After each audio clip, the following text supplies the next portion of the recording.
వైద్య ఆరోగ్య శాఖ మంత్రిగా ఈటెల రాజేందర్ గారు నియమితులయ్యే విషయం తెలిసిందే. అయితే ఆయన ముందున్నటువంటి లక్ష్యాలు ఏంటి, ప్రస్తుతం వైద్య ఆరోగ్య శాఖలో ఉన్నటువంటి మార్పులు ఏం చేయబోతున్నారనే విషయాన్ని ఒకసారి ఆయన అడిగించే ప్రయత్నం చేద్దాం. సార్, ఎట్లా స్వీకరిస్తారు? ముందుగా కంగ్రాచులేషన్ సార్. ఎలా ఫీల్ అవుతున్నారు? ఎలాగే ఈ ముందు లక్ష్యాలు ఎలా ప్లాన్ చేసుకుంటారు? నిత్యం పేద ప్రజలకి అవసరం ఉండే department medical and health department.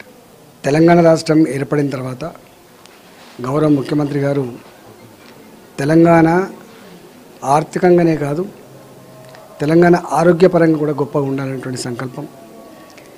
మానవ సంపదకి రెండే రెండు ఇండికేటర్స్.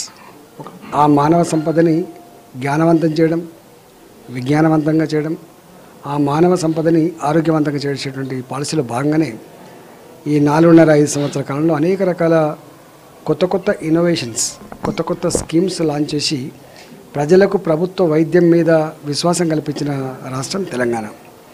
మీరు చూస్తున్నారు, అనేక వినూత్నమైనటువంటి కార్యక్రమాలకి పునాది వేసిన రాష్ట్రం, దేశానికి దిక్సూచిగా ఉన్నటువంటి రాష్ట్రం కూడా తెలంగాణ.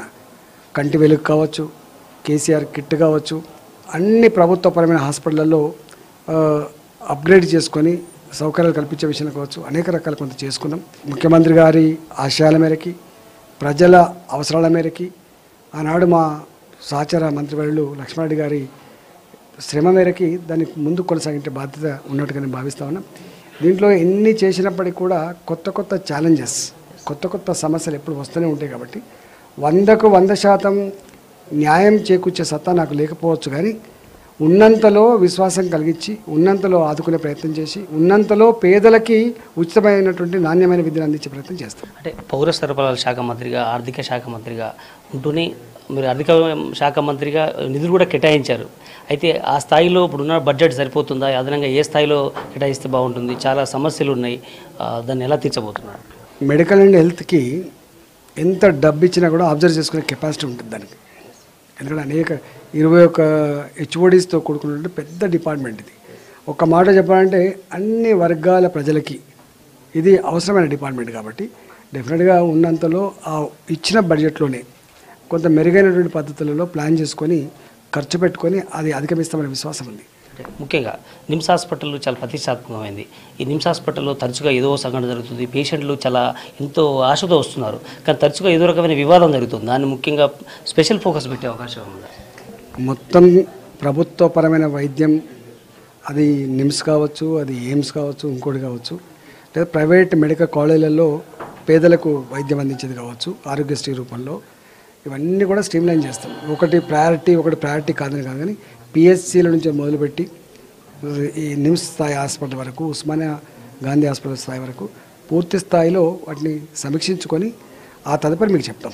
బస్తీ దవాఖానలు వచ్చాయి, కంటి వెలుగు వచ్చింది, ఇవన్నీ కూడా ఒక కేసీఆర్ గారికి ఒక దిక్సూచిలాగా పనిచేస్తున్నాయి. దాన్ని కొనసాగింపుగా మీరు ఎలాంటి సీరియస్నెస్ తీసుకోబోతున్నారు? దాన్ని ఎలా ముందు తీసుకెళ్తున్నారు? ప్రతి పని మా రాష్ట్రంలో సీరియసే. ప్రభుత్వం గతంలాగా క్యాజువల్గా పనిచేయదు. ప్రభుత్వం తీసుకునే ప్రతి నిర్ణయం కానీ, పెట్టే ప్రతి పైసా కానీ, ఖర్చు పెట్టే ప్రతి పైసా కానీ ప్రజలకు చెందుతుందా లేదా, అవసరాల మేరకు ఖర్చు అవుతుందా లేదా ఉంటుంది తప్ప ఒకటి సీరియస్, ఒకటి నాన్ సీరియస్, ఒకటి ఫోకల్, ఒకటి నాన్ ఫోకల్ ఉండదు.